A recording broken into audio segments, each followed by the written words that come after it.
So साथीहरू, जसरी हामीले अघिल्लो एपिसोडमा देख्यौं, सिमिङ लुयाङलाई खोज्नको लागि किङ युको साथ ब्लडी वेस्टल्यान्डमा आएको थियो, तर किङ यु जंगलभित्र जान डराइरहेको थियो। त्यसैले सिमिङले उसलाई फिर्ता पठायो र ऊ एक्लै जंगलमा पस्यो। लुयाङ जंगलमा आराम गरिरहेको थियो, तर अचानक उसको सामुन्ने एउटा डेमन लायन आयो। अब हामी लुयाङलाई हेर्छौं, ऊ डेमन लायनसँग लड्नको लागि आफ्नो तरवार निकाल्छ, तर अचानक त्यो डेमन लायन त्यहाँबाट भाग्छ।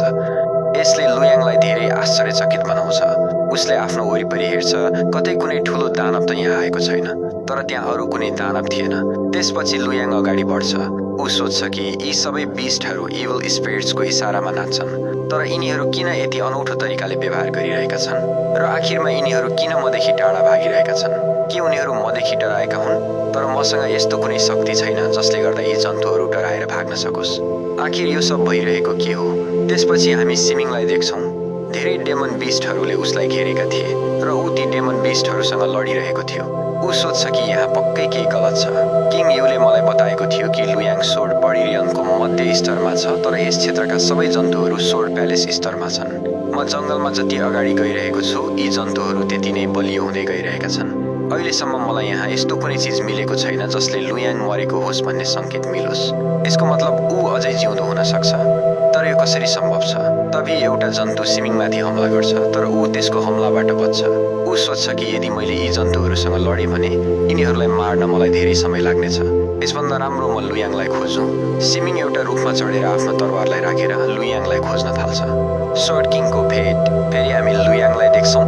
ऊ भन्छ कि के म डिम मिस्ट फरेस्टबाट यति सजिलै बाहिर आउन सफल भएँ? तर यो ठाउँ किन यति अनौठो लागिरहेको छ? तभी उसलाई एउटा सोर्ड मास्टर देखिन्छ। ऊ हावामा उडेर गइरहेको थियो। लुयाङ भन्छ कि यो सोर्ड मास्टर हावामा उडिरहेको छ। यसको मतलब ऊ सोर्ड किङ रियलममा छ।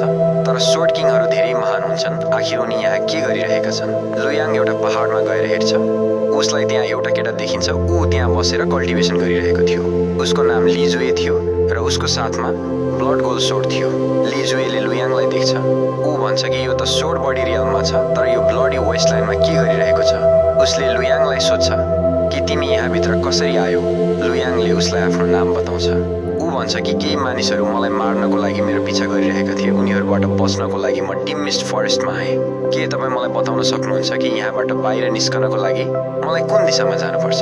लिजुए भन्छ कि तिमी त पहिले नै ब्लडी वेस्टल्यान्डभित्र आइसकेका छौ। तिमी जति अगाडि बढ्छौ त्यति नै यसको सेन्टर कोरको नजिक पुग्दै जान्छौ। यहाँसम्म कि एउटा ब्लेड मास्टरले पनि यो ब्लडी वेस्टल्यान्ड पार गर्ने हिम्मत गर्न सक्दैन। म धेरै अचम्मित छु कि तिमी बिना कुनै समस्या यहाँसम्म आइपुग्यौ। लुयाङ सोच्छ कि जसरी यो कुरा गरिरहेको छ त्यसबाट यस्तो लाग्छ कि यो ठाउँ धेरै नै खतरनाक छ, जसलाई म जस्तो सोर्ड बडी रियल भएको व्यक्तिले पार गर्न सक्दैन।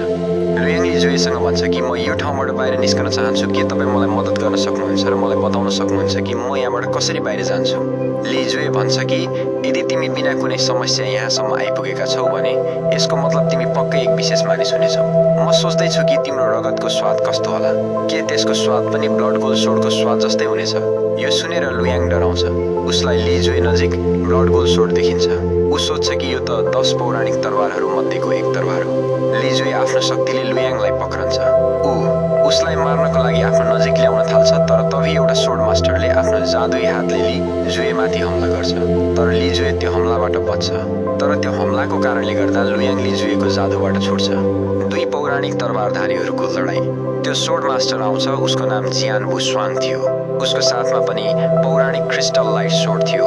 उसलाई देखेर लुयाङ सोच्छ कि यो मास्टर पनि हावामा उड्न सक्छ। यसको मतलब यो पनि उसकै जस्तो शक्तिशाली हुनेछ। सायद यो उसको जस्तै मलाई मार्न होइन, मेरो मद्दत गर्न यहाँ आएको हो। तर के यसले ब्लड गोल्ड सोर्ड भएको व्यक्तिलाई हराउन सक्ला? लिजुए जियान बुस्वाङसँग भन्छ कि ब्लडी वेस्टल्यान्डमा आउने तिम्रो हिम्मत कसरी भयो? लाग्छ कि मैले तिमीलाई बताउनु पर्नेछ कि म को हुँ। जियान बुस्वाङ भन्छ कि तिमीलाई मार्नु नै मेरो मिसन हो। यसले कुनै फरक पर्दैन कि तिमी कुन ठाउँमा लुकिरहेका छौ। म तिमीलाई हरेक ठाउँमा खोज्नेछु र तिमीलाई मारेर आफ्नो मिसन पूरा गर्नेछु, जसले गर्दा यो संसारमा शान्ति हुनेछ र सबै मानिसहरू खुसी हुनेछन्। लिजुए भन्छ कि तिमीलाई त आफ्नो वास्तविक मिसनको बारेमा पनि थाहा छैन। यो कति शर्मको कुरा हो। जियान बुस्वाङ भन्छ कि 100 डोमेनको रक्षा गर्नु मेरो मिसन हो। यसको लागि मैले तिमी जस्ता ब्लड गोल्ड सोर्डका वंशजलाई समाप्त गर्नुपर्छ। जियान बुस्वाङ आफ्नो शक्ति एक्टिभेट गरेर लुयाङलाई टाढा खसाल्छ। ऊ लिजुएमाथि हमला गर्छ, तर ऊ सजिलैसँग उसको हमलालाई रोकिदिन्छ। यसरी नै ती दुईजना लड्न थाल्छन्। उनीहरूलाई देखेर लुयाङ भन्छ कि जियान वुसवाङ मलाई बचाउने कोसिस गरिरहेको छ, त्यसैले उसले मलाई पहाडबाट तल फालिदियो। यदि उसले यसो नगरेको भए त म ती दुईको सोड स्किलको कारणले घायल हुन सक्थेँ, किनकि ती दुईको स्किल्स धेरै शक्तिशाली छन्। राम्रो हुन्छ कि म उनीहरूबाट टाढा गइहालौँ। लुयाङ उनीहरूबाट टाढा भाग्छ। जियान वुसवाङ उसमाथि हमला गर्छ, तर लिजुए एउटा सिल्ड बनाएर उसको हमलालाई फेल गरिदिन्छ। ऊ आफ्नो विशाल ब्लड गोल्ड सोर्डलाई एक्टिभेट गरेर उसमाथि हमला गर्छ। जियान वुसवाङ पनि आफ्नो विशाल क्रिस्टल लाइट सोर्डलाई एक्टिभेट गरेर हमला गर्छ, जसले गर्दा त्यहाँ एउटा ठुलो विस्फोट हुन्छ। त्यो विस्फोटको ऊर्जाको कारणले गर्दा लुयाङ टाढा गएर लड्छ। लिजुए र जियान वुसवाङ दुवैजना आफ्नो पौराणिक तरवारहरू एक्टिभेट गरेर लड्न थाल्छन्, जसबाट त्यहाँ धेरै ऊर्जा निस्कन्छ र जमिन हल्लिन थाल्छ। ती दुईलाई लडेको देखेर लुयाङ चकित हुन्छ। ऊ सोच्छ कि यो त केवल सोर्ड किङको स्तरको युद्ध हो, तर मलाई यस्तो लागिरहेको छ कि मानव दुई देवताहरू लडिरहेका हुन्। लिजुए जियान वुसवाङमाथि हमला गर्छ, तर ऊ ढाल बनाएर उसको हमलालाई रोकिदिन्छ। जियान वुसवाङ पनि उसमाथि हमला गर्छ। लिजुए एउटा ढाल बनाएर उसको हमलालाई रोक्ने कोसिस गर्छ, जसबाट उसलाई धेरै कष्ट हुन्छ, तर कसै गरी उसले त्यो हमलालाई रोकिहाल्छ। लिजुए भन्छ कि तिम्रो मिसन मेरो सोर्ड आर्टलाई बढाउनु हो, तिमी मलाई कहिले हराउन सक्ने छैनौ। अहिले म तिमीलाई छोडिरहेको छु, तर एक दिन मेरो ब्लड गोल्ड सोर्डले तिम्रो रगत अवश्य पिउनेछ। यो भनेर ऊ त्यहाँबाट उडेर भागिहाल्छ।